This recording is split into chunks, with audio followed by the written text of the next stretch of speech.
all'interno di un contesto familiare. È emerso tutto grazie anche alla collaborazione che c'è stata tra la polizia e i psicologi che seguono i ragazzi.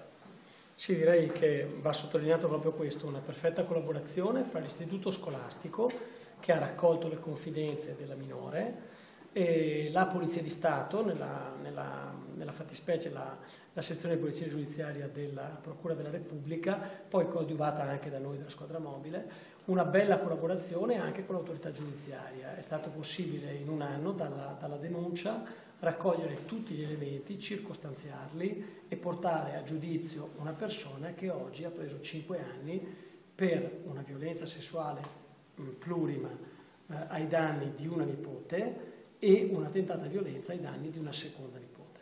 In che contesto si concretizzavano queste violenze? In un contesto familiare dei più tranquilli, padre e madre magari impegnati nell'attività lavorativa affidavano la minore allo zio e lo zio, approfittando prima, conquistandosi la fiducia di questa ragazzina, che quindi abbassava un po' le soglie, l'autodifesa, no?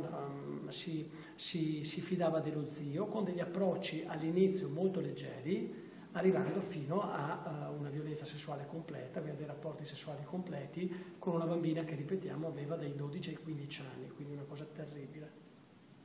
In questo caso si è rivelato fondamentale.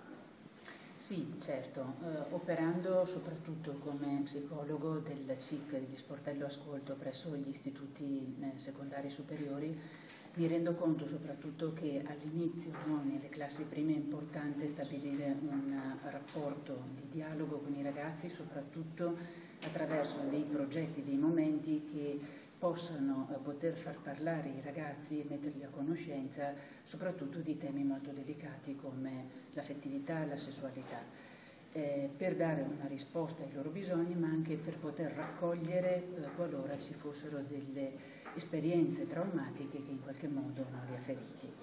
Perché anche spesso in famiglia è più difficile che queste problematiche emergano. Soprattutto queste problematiche sono di difficile discussione con il familiare, soprattutto se parliamo di violenze intrafamiliari. E quindi l'ascolto di soprattutto un esperto capace di raccogliere e creare il contesto relazionale giusto per il colloquio con il ragazzo è fondamentale.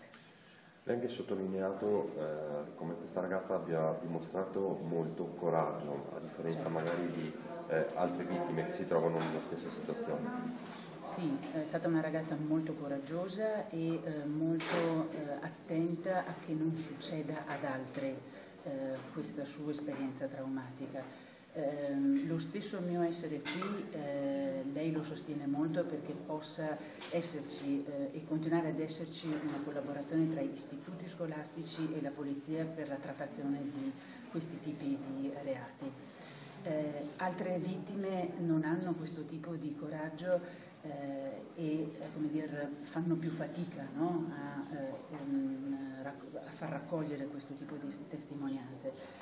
Io vorrei sottolineare però che anche le istituzioni scolastiche debbono lavorare molto sulla possibilità di raccogliere e di poter trattare, no? questo tipo di esperienze.